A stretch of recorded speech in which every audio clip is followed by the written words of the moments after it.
Hi everyone, let's do some body parts. I'll start with the face. Face is وجه. وجه.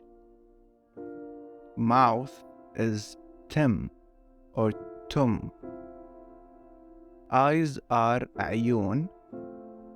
عيون. And remember that I'm using the number 3 for the letter عين, because عين looks like an inverted number 3. عيون. Or one eye is عين. عين. Hand is إيد. إيد. Remember that number 2 is Hamza. Leg is EJIR.